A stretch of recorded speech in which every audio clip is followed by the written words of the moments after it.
Hello and welcome to your favourite channel Braino solution. देखो बच्चों, question है name a quadrilateral whose diagonals bisect each other. इसका मतलब क्या है? कोरिलेटर बताओ जिसके जो डायगोनल्स होते हैं। सपोज तुम्हारे पास ये स्क्वायर है, ठीक है, तो स्क्वायर में क्या होता है बेटा, जो इसके डायगोनल्स होते हैं ना, अगर मैं इसको सेंटर ओ मानती हूँ तो आधा इधर होगा आधा इधर। जैसे कि suppose this is A, this is B, this is C and this is D, तो मैं कह सकती हूँ O A is equal to O C, ठीक है, O D is equal to O B, ठीक है।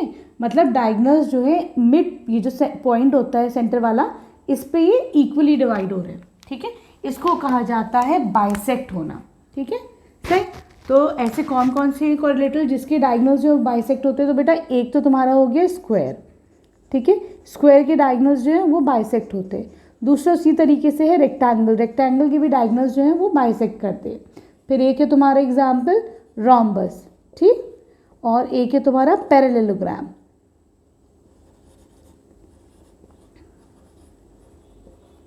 ठीक है, क्लियर है।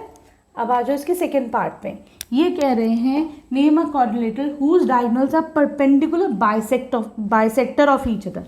तो परपेंडिकुलर बाइसेक्टर का मतलब होता है बेटा, now we are doing second point, हम सेकेंड वाला कर रहे हैं।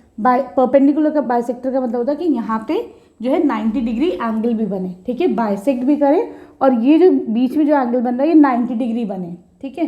तो ऐसे केस में बेटा हैं कौन कौन से होते हैं? एक तो तुम्हारा स्क्वायर होता है, ठीक है, और दूसरा तुम्हारा रोम्बस होता है, ठीक है। स्क्वायर और रोम्बस में दोनों में जो डायगोनल्स होते हैं वो perpendicular bisector of each other होते हैं, ठीक है, क्लियर है।